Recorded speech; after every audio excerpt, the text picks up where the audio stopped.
Добрый день, уважаемые судьи и гости чемпионата. Меня зовут Саша Соловьева, 36 лет, город Бешкаралан. Работаю в бане около 5 лет. Сейчас являюсь свободным бармастером, работаю на выездах по индивидуальным запросам клиентов. Мои учителя и наставники Василий Ильяков, Иван Ивакин, Валерия Орлова и другие прекрасные мастера. Цель участия в чемпионате – профессиональный рост, развитие и распространение банной культуры. Сегодня я буду парить своего мужа, Соловьев Андрей, 35 лет. Здоров, противопоказаний к термонагрузкам и аллергических реакций на используемые материалы не имеет. Андрей военнослужащий, офицер ракетных войск. Его профессиональная деятельность связана с высокими физическими и психоэмоциональными нагрузками, колоссальным уровнем ответственности и стресса. Учитывая образ жизни Андрея, для него была разработана программа восстанавливающего парения. Программа получила название «Эффект нежности». Эффект, потому что она должна оказать определенный эффект на гостя, способствовать достижению поставленной цели, а нежности, потому что действовать я буду мягко и нежно. Цель программы – снятие чрезмерного физического и психоэмоционального напряжения, восстановление функционального состояния гостя. Задачи. С помощью равномерного и постепенного прогрева способствовать перераспределению крови в организме. Отток крови от мозга будет способствовать торможению его активности, снижению уровня стресса, расслаблению, увеличению периферического кровообращения, способствует кровенаполняемости мышц, упорядочению окислительно-восстановительных процессов в мышечной ткани, также снятию напряжения и восстановлению работоспособности мышц. Вторая задача – с помощью венечных манипуляций усилить эффект теплового воздействия. В программе я буду применять бесконтактные техники парения, малоконтактные техники и техники с плотным контактом. И третья задача – подарить гостю новый чувственный опыт, воздействовать на все органы чувств, чтобы вышел он из кормы удовлетворенный и радостный. Ход программы и термонагрузка. Парение начнется с передней части живота на мягком пару ниже среднего. С передней части тела на мягком пару ниже среднего. После я сделаю воздушный контраст и проветривание. После переворота для парения задней поверхности тела термонагрузка будет постепенно увеличиваться до пара выше среднего. Пик парения придется на спину. После чего выполню дождевание прохладной водой и протирку березовыми вениками. В программе буду использовать следующие материалы. Комплект из 6 веников, матрас, подушку и валик с рисовой шелухой, текстиль из натуральных материалов, половинку грейпфрута для защиты уха от попадания капель воды. Руки после контакта с обувью гостя буду обрабатывать полотенцем, пропитанным дезинфицирующим раствором хлоргексидина. Сейчас мой гость допивает травяной чай на основе ройбуша, апельсиновой цедры и мелиссы, который не только приятен на вкус, но также имеет мягкое седативное свойство, улучшает настроение и согревает. После парения я предложу ему натуральный изотоник из апельсинового сока, винного камня и гималайской соли, который восстановит баланс электролитов. Моя презентация окончена.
Thank you.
Уважаемые судьи, есть ли у вас вопросы к участнице?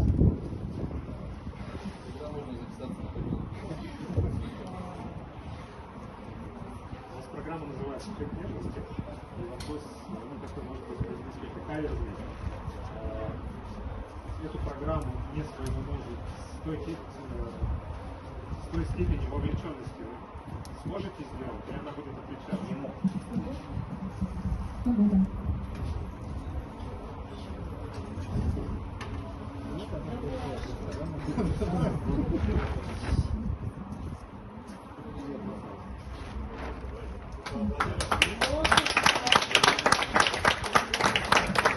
Убираем порно, готовится следующий участник.